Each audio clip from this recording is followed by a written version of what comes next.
안녕하세요. 미지과학입니다. 역시나 지긋지긋한 코로나 때문에 골머리 늘 앓고 있습니다. 저 역시 언제 끝날지 정말 모르겠습니다. 어떤 사람은 저한테 미지과학 정규 시리즈보다 코로나가 더 유익하다는 의견도 있었습니다.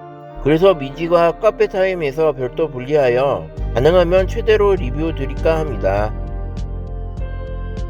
지난 영상에서는 계란에서 배양하는 코로나 백신, 업그레이드 게임 체인저 기대와 반려동물과 코로나 전파를 이야기했었습니다. 이번에는 세계 코로나 새로운 진원지 인도에 대한 내용과 그에 대한 변이 공포, 투석 환자 코로나 백신에 대해서 말씀드리겠습니다. You come from outer space, and I was sprung out from the earth. 첫 번째, 최근 3중 변이 코로나19 바이러스의 등장 공포. 최근 세계적으로 신규 확진자가 인도에서 많이 생기고 있다고 합니다. 최근 인도에서 신종 코로나 바이러스 감염증 확진자가 하루 40만 명이 넘는 등 확산세가 걷잡을 수 없이 커지고 있다고 합니다. 설상가상으로 2중 변이 바이러스에 한 번 더 변이가 발생한 3중 변이 바이러스까지 등장해 불안감을 더하고 있다고 합니다.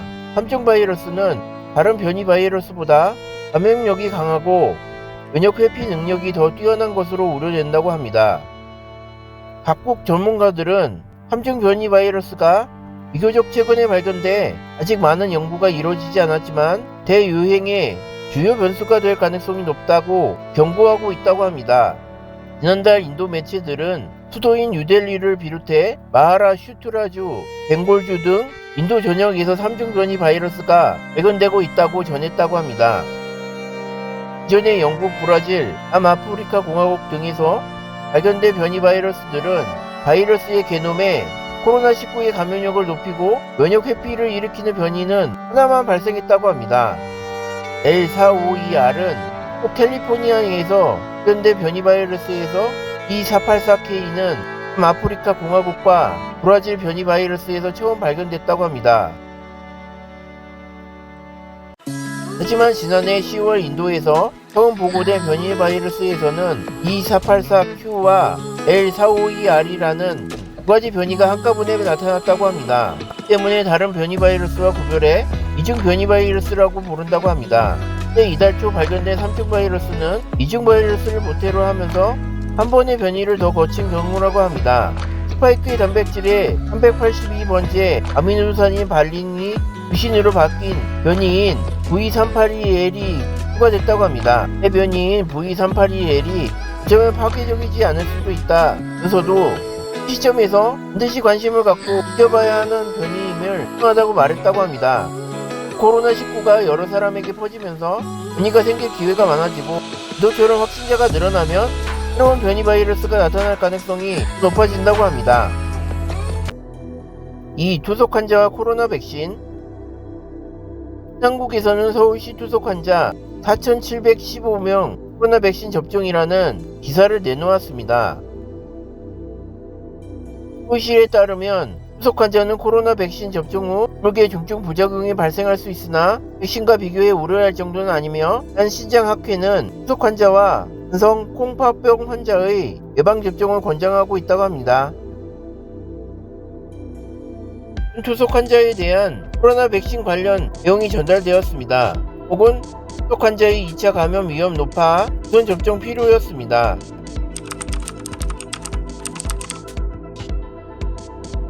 대부분 투석 환자는 고령, 당뇨병, 고혈압, 질환, 혈관 질환 등 공반 질환이 있어 코로나19 감염에 따른 등의 결과와 출발을 아는 것이 힘들다고 지적했다고 합니다. 이 부분에 대해서는 제 생각을 한번 말씀해 드리겠습니다.